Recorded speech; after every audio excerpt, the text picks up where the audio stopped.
tardes, ¿cómo están? Bienvenidos a mi canal. Esta semana les quiero hablar de una nariz. Sí, pero no de cualquier nariz. De la nariz de Zenchi Naigo. Puede parecer un tópico un tanto extraño de conversación, pero acá en el canal siempre les estoy mencionando la importancia de estudiar, analizar y conocer los clásicos, incluso si es que nuestro interés y gusto personal se encuentra en la literatura contemporánea. Si bien es un fenómeno que se da en el mundo entero, el que los autores van bebiendo de aquellos que vinieron antes de ellos, en la literatura japonesa en particular lo notamos de manera muy fuerte.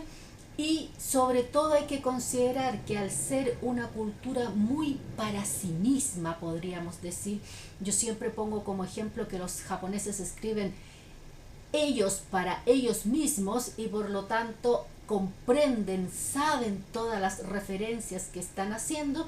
Si uno no conoce estos textos clásicos, a veces se puede perder de cosas muy interesantes. Y ahí está esta nariz, como les dije, la nariz de Zenchi Naigo. Se las voy a mostrar de nuevo. Como les decía el otro día, siempre me queda la duda si les estoy enfocando bien. Espero que sí que se alcance a ver. Como pueden ver, es una nariz larga, bastante más larga que incluso la de Pinocho. Y esta no cambia de tamaño como aquella, esta no es mágica.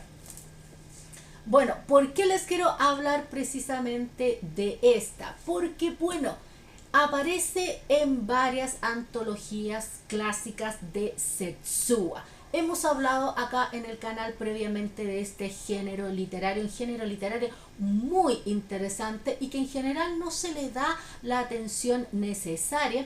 Por supuesto pueden ver ese video acá en el link y saldrá también en la descripción del video si es que quieren profundizar en qué son los Setsua.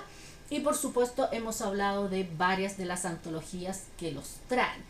Y esta historia en particular aparece en dos antologías clásicas, pero también fue la inspiración para una obra fundamental en la carrera de un autor moderno como fue Akutagawa Ryonosuke. Vamos a ir cronológicamente. La primera aparición de esta historia es en el Konjaku Monogatari Shu. Como dijimos que ya tenemos videos acá en el canal dedicados a estas antologías, voy a simplemente dar algunos datos generales. El Konjaku Monogatari Shu es una colección de fines del periodo Heian.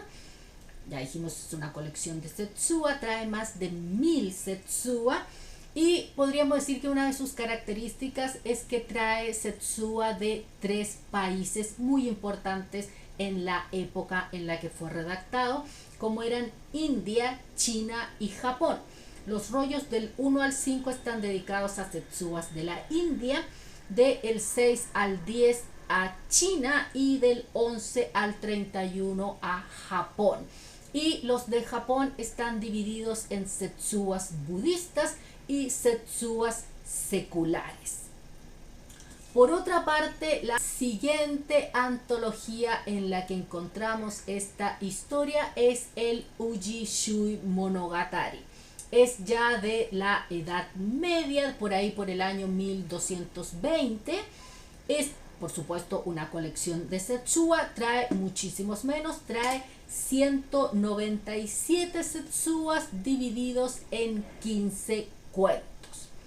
Y por último, la versión de Akutagawa apareció publicada en el año 1916 en la revista Shin Shicho con el título Hana, o sea, nariz.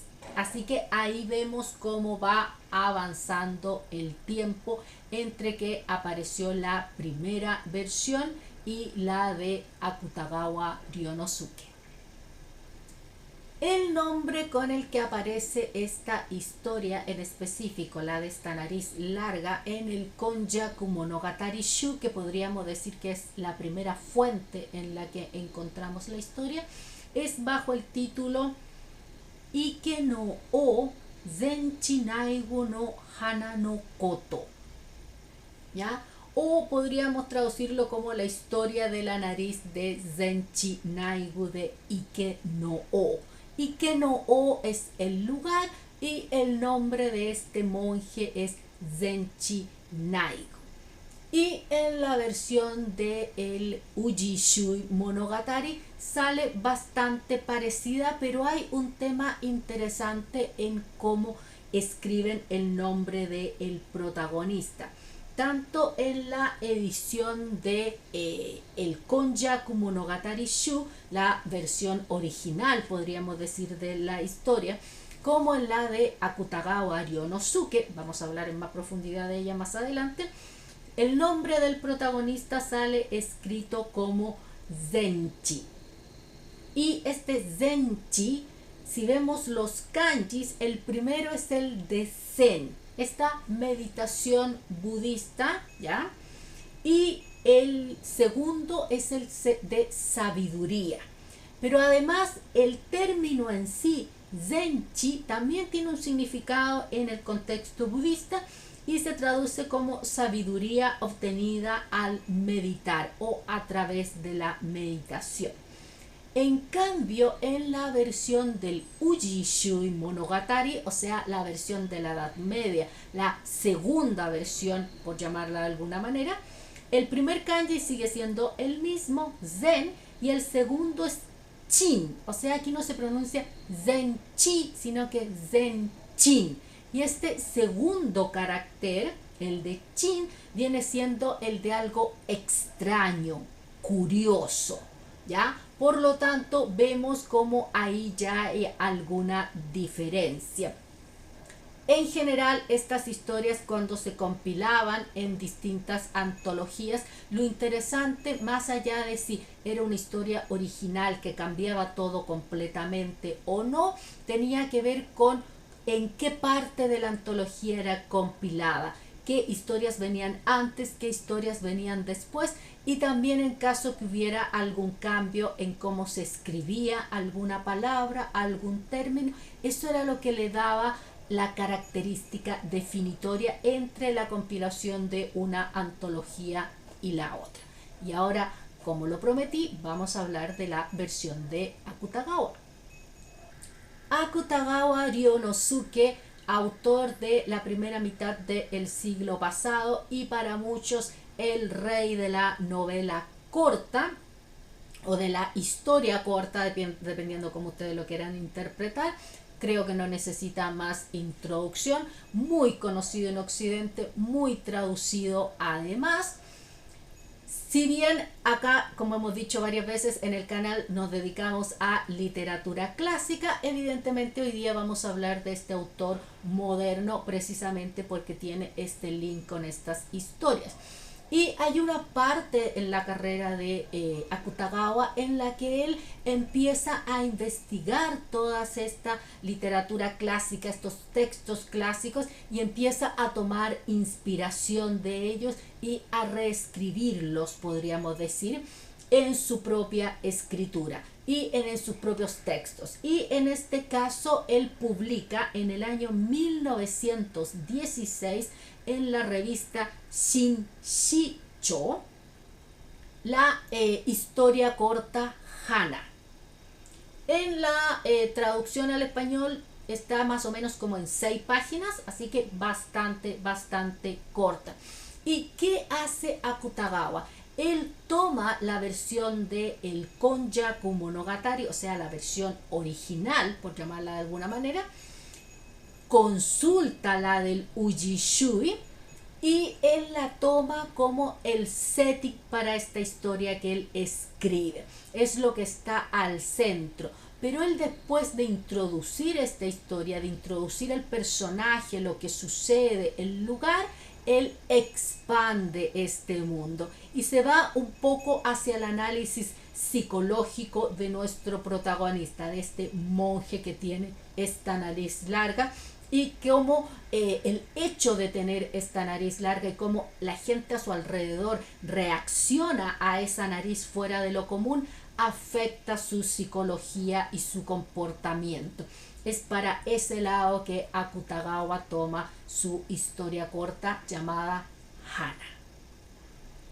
Así que, como vemos, partiendo desde fines del periodo Heian con el Konjaku Monogatari Shu, pasando por la Edad Media en el Uji Monogatari, en el Uji Shui Monogatari, perdón, y continuando ya en el periodo de primera mitad del siglo pasado, 1916, cuando fue publicado, eso ya tiene que haber sido Taisho, ¿cierto? El periodo Taisho.